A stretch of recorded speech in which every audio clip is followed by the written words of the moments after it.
Hello everyone, this is Dr. Jay Mehta here from Mumbai.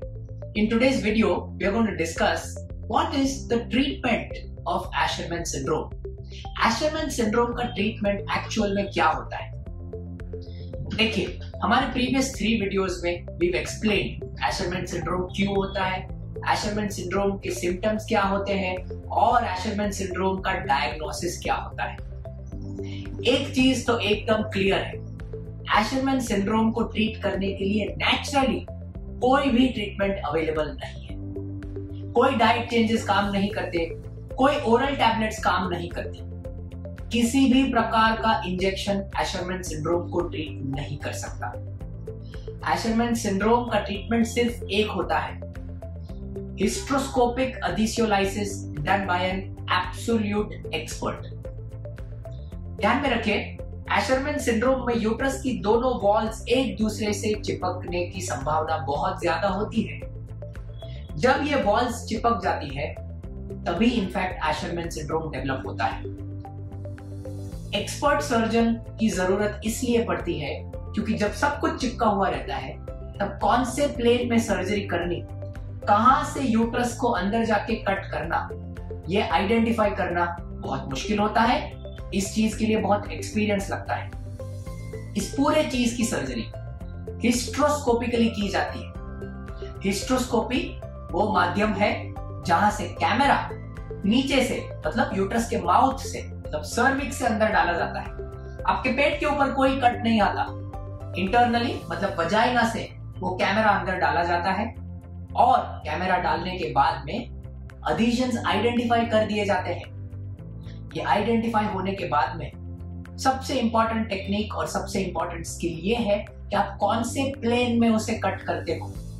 अगर आपका plane of excision मतलब अगर आपका डिसेक्शन प्लेन करेक्ट है तो यूट्रस की कैविटी जो कंप्लीटली बंद पड़ी है उसे आप धीरे से खोल के रख सकते हो. सर्जरी होने के बाद सबसे इंपॉर्टेंट चीज ये है कि क्या ये कैविटी वापस चिपक जाएगी या क्या ये कैविटी वापस ओपन रहेगी. क्योंकि अगर ये कैविटी ओपन रहती है तो ही ये सिचुएशन में प्रेगनेंसी होने के चांसेस होते हैं. हमारा इंस्टीट्यूट एशरमैन सिंड्रोम के लिए एक रेफरल इंस्टीट्यूट है, इसीलिए we get to see a lot of patients with Asherman syndrome and various complications of Asherman syndrome. ऐसे सिचुएशंस में सर्जरी खत्म होने के बाद में हम यूट्रस के अंदर एक छोटा सा बलून रखते हैं. बलून इसलिए ताकि एक बार ये बंद कैविटी खुल जाती है तो बलून के रहने की वजह से वो कैविटी थोड़े टाइम तक खुली रहती है. जब तक वो कैविटी खुली रहती है तब तक अंदर से हीलिंग होने के चांसेस बहुत अच्छे होते हैं. हम नॉर्मली ये बलून 7 से 10 दिन तक अंदर रखते हैं. एडवांस्ड केसेस में जहां पे पेशेंट को ट्रीटमेंट के बाद फर्टिलिटी मतलब प्रेग्नेंट होना है, ऐसे सिचुएशंस में हम और एक नॉवेल टेक्निक यूज करते हैं जिसे हम बोलते हैं autologous stem cell transfer. Stem cells वो सेल्स रहते हैं बॉडी के जो टिपिकली बोन मैरो में ग्रो होते हैं and they can go to any other part of the body and hopefully have regenerative capacities. मतलब ये यूट्रस के अंदर डालने के बाद वो यूट्रस को रीजनरेट होने को अलाउ कर सकता है. टिपिकली स्टेम सेल्स हम बोन में से निकालते हैं और ये सिचुएशंस में इलियाक बोन जिसे हम वेस्ट बोन बोलते हैं, वेस्ट के बोन में से बोन मैरो निकाली जाती है.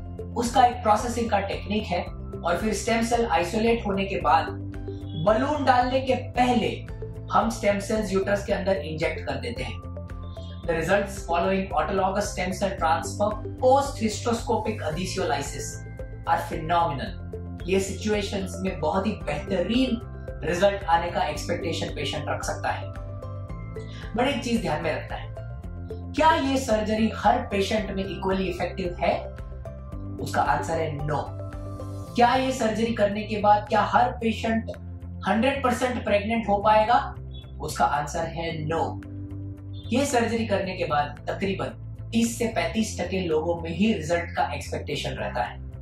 इसका कारण यह है क्योंकि काफी बार एशरमैन सिंड्रोम की वजह से जो लाइनिंग रहती है वो इतनी बुरी तरह से डैमेज हो गई रहती है कि कितना भी अच्छा डॉक्टर सर्जरी करे या कितने भी अच्छे से स्टेम सेल आप यूट्रस के अंदर ट्रांसफर करे, वो होने के बाद में रीजनरेशन होना पॉसिबल नहीं होता.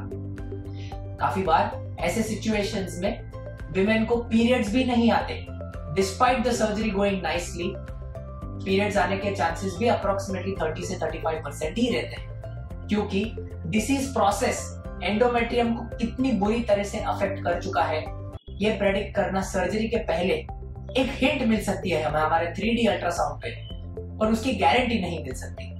तो आपको ध्यान में ये रखना है कि हिस्ट्रोस्कोपिक एडिशियोलाइसिस जब एशरमैन सिंड्रोम के लिए करना है, the doctor should be an absolute expert. The doctor should be a very skilled hysteroscopic surgeon.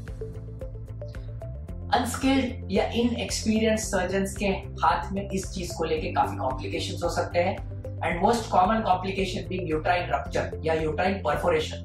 मतलब अगर आपका प्लेन ऑफ डिसेक्शन गलत होता है तो आप गलत प्लेन में सर्जरी करते हैं, जिससे यूट्रस की कैविटी बर्स्ट हो सकती है। इसीलिए कोई स्किल्ड या हाईली ट्रेन्ड सर्जन के पास सर्जरी करना बहुत ज्यादा इंपॉर्टेंट है। और ध्यान में ये रखना है कि despite doing the best surgery, इस चीज में प्रेग्नेंट होने के chances are going to be approximately 25 to 30%. Despite putting autologous stem cells, the chances of pregnancy is going to be around 25 to 30%. And the guarantee that the periods will come back. काफी बार women को ये तकलीफ होती है कि doctor मुझे periods नहीं आ रहे, तो कुछ गड़बड़ तो नहीं है, ओके तो मुझे सर्जरी करनी है जिससे मेरे पीरियड्स वापस आ जाए। ये पीरियड्स वापस आने का चांस भी तकरीबन 35 से 40%, मतलब तकरीबन 35 to 40% ही रहता है। Hysteroscopy and infertility related to Asherman syndrome पे डिस्कशन हम हमारे नेक्स्ट वीडियो में करेंगे। तब तक इस चीज को लेके if there are questions you can post them in the comments box. मैं या मेरे कोई टीम मेंबर्स आपको आंसर करने की कोशिश करेंगे। Thank you so much.